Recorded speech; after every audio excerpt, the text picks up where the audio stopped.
नहीं आता और हमें कहीं ना कहीं धमकाया जाता है, डराया जाता है कि आप अपनी मांग ना करें। हमारे दिल्ली के स्कूल बहुत शानदार है, सरकारी स्कूल। अरे इतने शानदार स्कूल हैं तो आप ईडब्ल्यूएस के बच्चे हमारे स्कूल में क्यों भेजते हो? इतने शानदार है तो अपने सरकारी नौकरों को आप पैसा क्यों देते हो? रिम्बर्समेंट क्यों करते प्राइवेट स्कूल में पढ़ाने के लिए? क्या है कि ये लोग मर रहे हैं, हम लोग मर रहे हैं और फिर भी इन लोगों को तरस नहीं आता। अरे हम कोई खुशी खुशी स्कूल बंद नहीं कर रहे, हम मजबूरी में बंद कर रहे हैं, हम दुखी होकर बंद कर रहे हैं, हम बर्बाद हो गए। नमस्कार, सभी को सादर प्रणाम। मैं अनूप कुमार। आज हमारे साथ हैं दिनेश जैन जी। ये अलका पब्लिक स्कूल के प्रिंसिपल हैं और आज इनसे बात करेंगे कि कोरोना और लॉकडाउन में प्राइवेट स्कूलों पे कितना असर पड़ा। सर, आपसे जानना चाहेंगे कि प्राइवेट जो लॉकडाउन आया है इसमें जो प्राइवेट स्कूल हैं 5वीं तक के पब्लिक स्कूल, उन पर कितना इफेक्ट किया? नमस्कार, मैं Dinesh Jain, principal Alka public school, साथ में मैं प्रेसिडेंट हूँ इस दिल्ली प्राइवेट स्कूल एसोसिएशन से और साथ में ही मैं प्रेसिडेंट हूँ DLPS ट्रस्ट इस दिल्ली में का।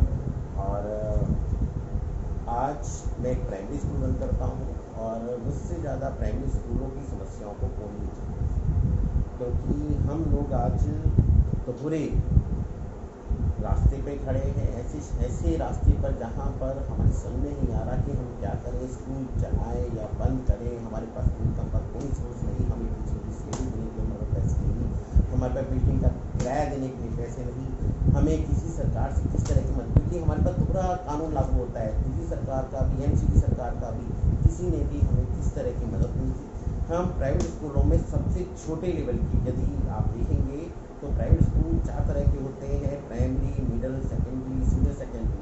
तो सबसे छोटे लेवल पे प्राइमरी लेवल आता है, सबसे कम फीस हमारी होती है, सबसे गरीब बच्चे हमारे स्कूलों में आते हैं। वे बच्चे जो रिक्शे वाले होते हैं, जो मजदूर वर्ग के होते हैं, जो सरकारी स्कूलों पर विश्वास नहीं करते, कहते हैं हमारा बच्चा कुछ पढ़ जाए और वो बहुत ऊँची क्लास तक नहीं पढ़ाते, क्योंकि 5वीं और 8वीं तक ही उनके हमारे स्कूलों में पढ़ाते हैं। उसके बाद में 9वीं से 12वीं तक पढ़ाने की उनकी हिम्मत नहीं होती, तो बेचारे पैसा। तो वे बच्चे हमारे पास आते हैं और आज इन लोगों की क्या हालत है आपको पता है, और उनकी वजह से जो हमारे स्कूल में बच्चे आते हैं वो कहाँ हैं आपको पता है। एक सरकार एक बच्चे पर तो सरकारी स्कूल में पढ़ते हैं 5,000 से 8,000 रुपये खर्च करती है, और उस 5,000 से 8,000 वो पैसा कहाँ से आता है? वो सरकार को टैक्स के रूप में जो टैक्स पेयर होते हैं वो देते हैं। उस टैक्स के पैसे को कैसे बेकदरी से पूरी तरह से उसको बर्बाद किया जाता है। आप सबको पता है कि वो स्कूल में, सरकारी स्कूल में पढ़ाया जाता है, सिखाया नहीं जाता, और हमारे स्कूलों में सिखाया जाता है। हमारे यहाँ की टीचर कम सैलरी लेती हैं, उन बच्चों को पढ़ा देती हैं, उन्हें सिखा देती है और उन बच्चों को योग्य बना देती है, उस लायक हो जाते हैं कि वो आज IRS, IAS, IF, IPS बन पाए। हमारे स्कूलों से कितने बच्चे पढ़ के गरीब हो के बड़े बड़े पोस्टों तक पहुँचे। नहीं, आपने अभी बताया कि आपके दोहरे कानून लगते हैं, MCD जो कि केंद्र सरकार के अधीन आती है और दिल्ली सरकार के, दोनों सरकारों के कानून को आप किस प्रकार से मैनेज करते हैं? सर, आपको एक बहुत सुंदर उदाहरण बताऊंगा मैं कि पूरे देश में 25% बच्चे पढ़ाए जाते हैं फ्री। दिल्ली में एक तो राज्य सरकार है, एक MCD जो राज्य सरकार के अंदर में है। हम पर दोनों ही कानून लागू होते हैं। ऑनलाइन हमारे पास बच्चे भेजे जाते हैं कि आपको इतने बच्चों को EWS में एडमिशन करना होगा, दिल्ली सरकार भेज रही है, और उन बच्चों को यदि हम एडमिशन नहीं करते हैं तो हम पर एक्शन होता है। उन बच्चों को किताब भी देनी होती है, टेस्ट भी देनी होती है, उनको पूरी क्लास देनी होती है। हम नहीं देते तो हम पर एक्शन होता है। लेकिन जब हम पैसे मांगने जाते हैं, सर उनके पैसे दीजिए, 25% बच्चों के पैसे दिए, तो MCD सरकार कहती है तो क्यों दिल्ली सरकार देगी? दिल्ली सरकार कहती है आप तो मानता प्राप्त MCD से, तो आप MCD के पास जाएंगे। यानी पैसे देने के लिए दोनों बात गायब हो जाते हैं, लेकिन ऑर्डर देने के लिए दोनों आगे आ जाते हैं। नहीं, वही तो हमारा सवाल था ना कि दोनों के ऑर्डरों को कैसे मैनेज करते हैं? देखिए जी, ये हमारा, हम क्या मैनेज कर रहे हैं? हम तो शोषित हो रहे हैं, हमारा शोषण किया जा रहा है दोनों तरफ से। और केंद्र सरकार से भी हमारी गुजारिश है कि आप भी कुछ नहीं कर रहे हो, आप भी केवल बैठे हो, आप भी ऑर्डर पास कर देते, लेकिन क्या नीचे उसको पालन हो रहा है, नहीं हो रहा है। छोटे एक बड़ी ही अजीब सी बात है, चींटी को भी 100 किलो वजन उठाने को कह दिया जाता है और एक हाथी को भी 100 किलो वजन उठाने को कह दिया जाता है। हाथी 500 किलो वजन उठा सकता है, जबकि चींटी 1 किलो वजन नहीं उठा सकती, लेकिन दोनों को उठाने को कहा जाता है। कैसे कैसे कानून है आपके? टका सिर भाजी टका सिर का खाजा, अंधेर नगरी चौपट रहा था। ये अंधेर नगरी है जहाँ पर कानून सिस्टम के अनुसार नहीं चलते हैं। एसी में बैठ के कानून पास कर दिए जाते हैं जो सब पे लागू कर दिए जाते हैं। ऐसे ऐसे कानून मैं आपको दिखाऊंगा जो हम लागू नहीं कर सकते, जिनका पालन नहीं कर सकते, लेकिन जबरदस्ती हम पे थोप दिए जाते हैं, जबकि हम उसके खिलाफ आवाज़ उठा ही नहीं सकते क्योंकि हमारे हाथ और गर्दन दोनों काट दिए जाते हैं। हमारी मजबूरी है, हमने कैसे कैसे ये स्कूल चला रहे हैं। मैं एमए बी एड हूँ, मेरे पास नौकरी अगर मैं सरकार से मांगूँ मुझे नहीं मिलती है, लेकिन सरकार कहती है कि आपको 7 पे स्कूल देना चाहिए। अरे मैं टीचर हूँ, अपने आप को मैं शिक्षित करता हूँ, मैं अपने आप को सीधी नहीं दे पाता हूँ। कैसे स्कूल चलाऊँ मुझे बताइए। आज 1.5 साल हो गया है स्कूल बंद हुए। हमारा जमुना पार में स्कूल आता है, पिछले साल दंगे हुए थे फरवरी में, आपको पता होगा। हमारे स्कूलों में बच्चों की 70% फीस पूरे साल में जाके आती है। मार्च के टाइम जब एग्जाम होने थे फाइनल पेपर, कोई बच्चा स्कूल में नहीं था, पेपर गाँव में हमारे यहाँ। वो फीस हमारी पूरे साल की मानी, एक एक बच्चे को हमें पास करना पड़ेगा इस पर, वहीं पेरेंट्स हमें पैसे देते नहीं। इसके बाद कोरोना आ गया, कोरोना के बाद हमारे स्कूल में एडमिशन ना के बराबर है। जहाँ 200 बच्चे थे 50 बच्चे रह गए, 25% बच्चे रह गए, तो फीस भी नहीं दे रहे, तो उनमें से भी आधे बच्चे बचे रहे। और इस साल तो मतलब बच्चे ही नहीं, एडमिशन एक भी नहीं है। हमारी दुर्दशा देखिए, ना तो ईडब्ल्यूएस का पैसा आता है, ना पेड बच्चों का पैसा आता है। और जब हम सरकार को कहते हैं हमारा स्कूल बंद करने की एप्लीकेशन देते हैं, तो वो कहते हैं ऐसे नहीं बंद होगा, इस पर भी आपको कुछ चलाना, तब मैं आपका स्कूल बंद करूंगा। टीसी भी साइन तब करूंगा जब आपका स्कूल बंद हो जाएगा। उसकी रिपोर्ट जब तक फाइनल नहीं, अगर टीसी स्कूल बंद होगा तब देंगे तो उसमें तो बच्चों का भी भविष्य खतरे में आता है ना कि वो आगे भी एडमिशन नहीं ले पाएंगे। आपकी बात सही है, लेकिन मेरी एक बहन है जो स्कूल बंद कर रही है, उनकी मुझे वैसा पता चली, मुझे बड़ा अजीब सा लगा। मैंने कोई बात नहीं, हम इस बात को हमारे जो एलसीडी की जो एडिशनल कमिश्नर है, एडिशनल डायरेक्टर है उनके सामने उठाएंगे, और मुझे पता है इस पर क्वेश्चन सोल्यूशन होगा, वो करेंगी। लेकिन ये क्या है कि ये लोग मर रहे हैं, हम लोग मर रहे हैं, और फिर भी इन लोगों को तरस नहीं आता। अरे हम कोई खुशी खुशी स्कूल बंद नहीं कर रहे हैं, हम मजबूरी में बंद कर रहे हैं, हम दुखी होकर बंद कर रहे हैं, हम बर्बाद हो गए। कोई मदद हमें ना तो दिल्ली सरकार से प्राप्त होगी, ना ही कोई मदद हमें। कुछ बात यही है ना कि आप मजबूरी में स्कूल बंद कर रहे हैं, एक तो आपका भविष्य व्यर्थ में जा रहा है, उसके साथ में जब मार्कशीट की बात आती है तो उसके लिए भी कहते हैं कि स्कूल का जब पूर्ण रूप से बंद हो जाएगा, कागजी कार्रवाई हो जाएंगी, तो मार्कशीट उसके बाद दी जाएगी, क्योंकि तो बच्चों का भी तो भविष्य व्यर्थ में जा रहा है। देखिए इस समय भविष्य में तो प्राइमरी एजुकेशन है, वो एजुकेशन जो बहुत सस्ते में गरीब बच्चों को मिलती थी, जो उन्हें आगे IAS IPS बनाती, उन बच्चों का तो बेड़ा गर्क हो ही रहा है। उन टीचरों का भी क्या हो रहा है, कितने लोगों को हम रोजगार देते हैं छोटे स्कूल। आपको पता होगा दिल्ली में 70% स्कूल प्राइमरी और मिडिल स्कूल्स हैं जो कि ढेर सारे लोगों को रोजगार दे, कितने सारे टीचरों को सरकार कितने लोगों को टीचर जॉब दे रही है, और कितने लोग जो पढ़े लिखे लोग हैं वो कहाँ जाएंगे। वही के टीचर कितने कितने घरों को चला रही है, कैसे चला रही है, वो सारे परिवार में। टीचर एक व्यक्ति नहीं है, परिवार है। तो सबका आप देख रहे होंगे, रोज अखबार में खबर आ रही होगी कि टीचर ने अब आत्महत्या कर दी, स्कूल के मालिक तक अब आत्महत्या कर दी, क्योंकि कहाँ से खर्चे उठाएं।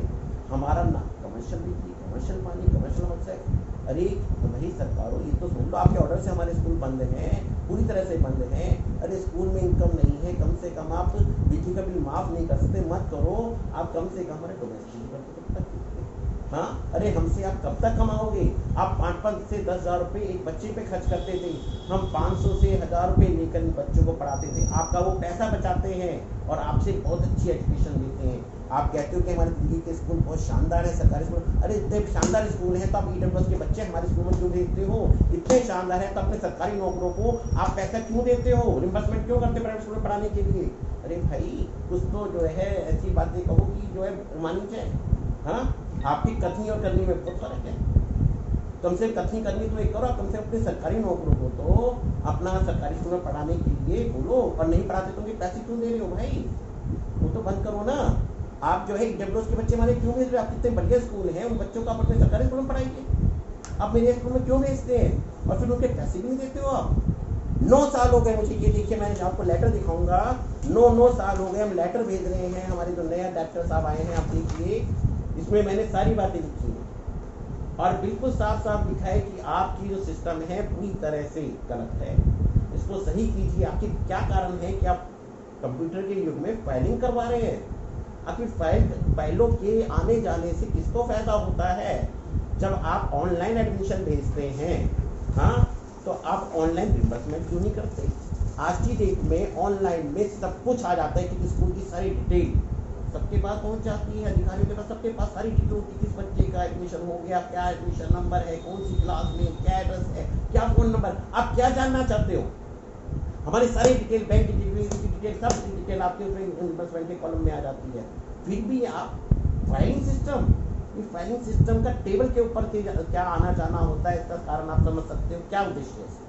पिछले कई सालों से देखने को मिला कि आप टाइम टू टाइम प्राइवेट स्कूलों में जो हालात हैं, जो बढ़ते बेहतर होते जा रहे हैं, उनकी मांगे सरकार से, प्रशासन से उठाते जा रहे हैं। आपने कई जगह लेटर भी दिया है, तो उनका रिप्लाई जवाब क्या था? देखिए सर, मैं अपनी समस्याओं के लिए 1.5 साल से संस्था की समस्याओं के लिए, समस्याओं के लिए तो मैं कई सालों से लड़ रहा हूँ, इस संस्था की समस्याओं के लिए मैं लगभग 2.5-3 साल से लड़ रहा हूँ।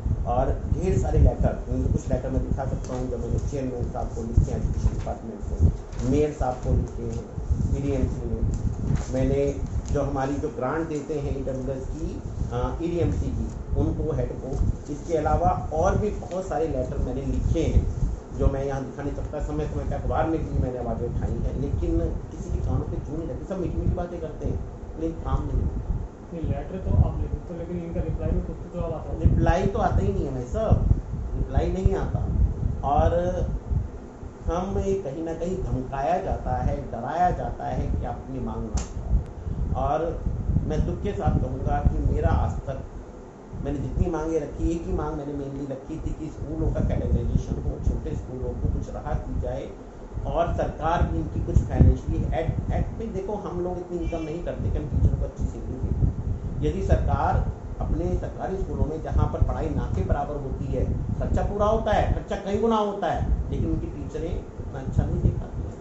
और इस बात के लिए आप पेरेंट्स से बात कर सकते हैं, आप खुद अपनी छाती पे हाथ रख के बता सकते हैं क्या क्वालिटी है। अगर इक्वालिटी होती तो दिनेश जैन के स्कूल में बच्चे नहीं आते। आपने भी बताया कि आप एक प्राइवेट स्कूलों में एक एसोसिएट भी चलाते हैं, तो आपके हिसाब से जो लॉकडाउन में या जो कानून आपके दोहरे कानून आपके लागू हो रहे हैं, उनके दबाव में या फिर लॉकडाउन में जो हालात हुए हैं, उसमें कितने स्कूल लगभग दिल्ली के बंद हुए हैं?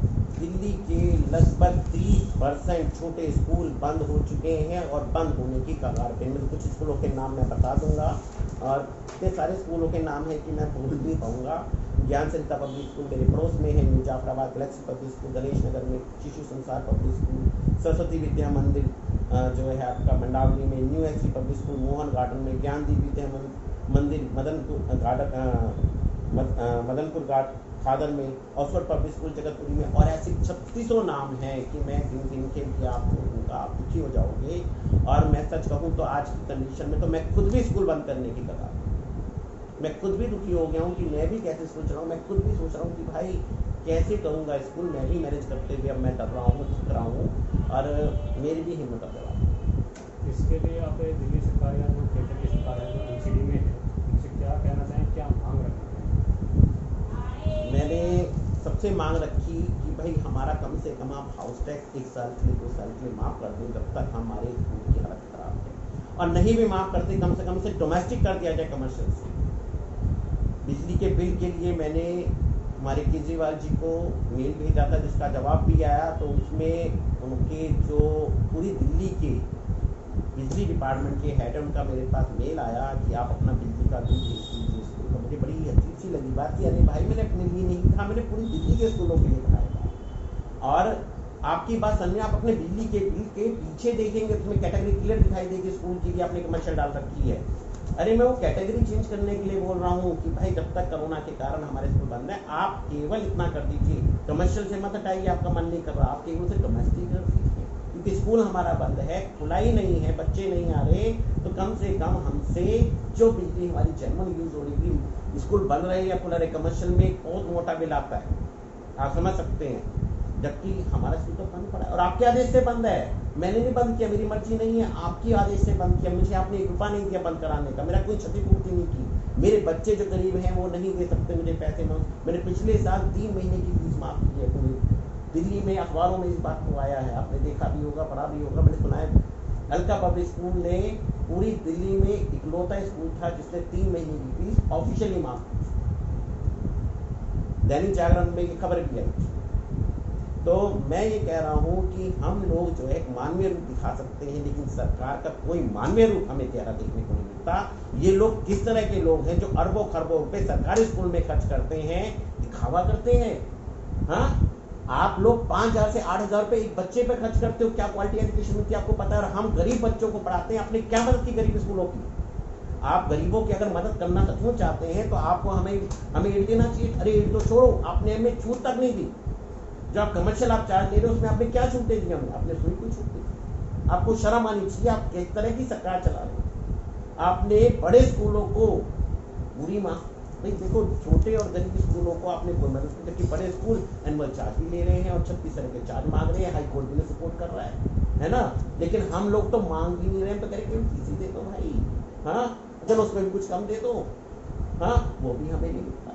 हमारे तो बच्चे ही नहीं आ रहे, करें स्कूल को नहीं तो हमारे, क्योंकि उन्हें पता है कि भैया अलका पब्लिक स्कूल में जब चाहो तब एडमिशन मिल जाएगा। मेरे स्कूल में पढ़ाई या फीस एडमिशन बच्चों के पेरेंट्स के आधार पे होता है। वो कंडीशन रखते हैं कि मैं 3 महीने की फीस दूंगा, मैं 6 महीने की दूंगा, मैं इतनी दूंगा, मैं इतनी दूंगा। लेकिन बड़े स्कूलों में बड़े स्कूलों की शर्तों पर एडमिशन होते हैं। ये बात सरकार को भी मालूम है, लेकिन सरकार उसके बावजूद भी हमें कोई मदद नहीं देती। आज मेरे बहुत सारे भाई स्कूल बंद कर रहे हैं, बहुत सारे भाई स्कूल बंद करने की सोच रहे हैं, और मैं भी उन्हीं का। तो मैं आज सरकार से यही कहना चाहूँगा, आम जनता से कहना चाहूँगा कि एक दिन ये स्कूल बंद हो जाएंगे। छोटे गरीब स्कूल जो आपको कम पैसों में आपके बच्चों को पढ़ाते हैं, तो केवल बड़े स्कूल रह जाएंगे या सरकारी स्कूल रह जाएंगे। उस समय आप कैसे करोगे? आप ये बताइए, क्या आप बड़े स्कूलों की फीस दे पाओगे? नहीं दे पाओगे। और आप बड़े सरकारी स्कूलों में ही पढ़ाने के लिए मजबूर हो जाएंगे। वे स्कूल जहाँ आज भी पढ़ाई नहीं, बिल्डिंग बहुत अच्छी बन गई, मान लिया आपकी बात, लेकिन किस लिए जाते हैं बच्चे स्कूल में? क्या वहाँ खाना खाने जाते हैं? क्या वहाँ पे जो है जो वहाँ पे अनुदान मिलता है उसके लिए जाते हैं? पढ़ाई के लिए जाते हैं। आज भी पढ़ाई में कोई फर्क नहीं पड़ा है। ये मैं मेरे स्कूल से जो बच्चे पढ़ के जाते हैं आप उनसे पूछिए, सरकारी स्कूल में पढ़ने वाले बच्चों से मत पूछिए। हाँ, उनके लिए सुधार हुआ होगा, 1 का 2 गुना हो गया होगा, लेकिन मेरे स्कूल से जो बच्चे पढ़ के जाते हैं उनके तो आधा भी नहीं है आज। आप यहाँ साफ तौर पे देखे जा रहे हैं कि लॉकडाउन या जो दिल्ली में केंद्र और एमसीडी की जो सरकार है या दिल्ली की जो सरकार है, उनके दोहरे कानूनों के कारण परेशान होकर दिल्ली के 90% हम कह दें तो भी कोई गलत नहीं कहेंगे कि 90% जो छोटे स्कूल हैं, मिडिल स्कूल हैं, जो प्राइमरी स्कूल है, वो बंद होने की कगार पे हैं। उन स्कूल संचालकों के सामने ऐसी हालतें आ रही है जिसमें वो आत्महत्या तक के लिए मजबूर हैं। और जब वो स्कूल बंद करने की एप्लीकेशन लगाते हैं तब भी उनके ऊपर मापदंड थोपे जाते हैं, या उनको कहा जाता है कि या तो आप कुछ चढ़ावा चढ़ाओ या फिर आपको एनओसी तब मिलेगी तब आप कुछ चढ़ावा चढ़ाओगे। ये उसके अलावा भी कुछ बातें और भी आ रही हैं जिसमें टीसी तब दी जाएगी आपको जब आपका स्कूल पूर्ण रूप से कागजी बंद हो जाएगा। इसमें बच्चों का भी भविष्य कहीं ना कहीं गर्त में जा रहा है कि अगर बच्चे को टीसी नहीं मिलेगी तो वो आगे एडमिशन भी नहीं ले पाएगा। बच्चे का इसमें उन बच्चों का भी साल यहाँ खराब होने दो। तो हम दिल्ली सरकार से भी और केंद्र सरकार से भी अपील कर रहे हैं कि इन स्कूलों की मदद की जाए, इन स्कूलों को सपोर्ट किया जाए। पूर्ण रूप से आप सपोर्ट नहीं कर सकते तो आर्थिक रूप से कुछ सपोर्ट के, अगर फिर भी आप सपोर्ट नहीं कर सकते तो आप ये मजबूरन में कानून मत थोपिए इन स्कूलों के ऊपर। और दो स्कूल बंद करने के लिए जो एनओसी मांगते हैं उस पर आपके जो अधिकारी हैं वो चढ़ावा मांगते हैं, उन पर अलग अलग प्रकार की बातें बोलते हैं, उनको परेशान करते हैं। वो पहले से परेशान है, उनको बार बार और ज़्यादा परेशान नहीं किया जाए। धन्यवाद।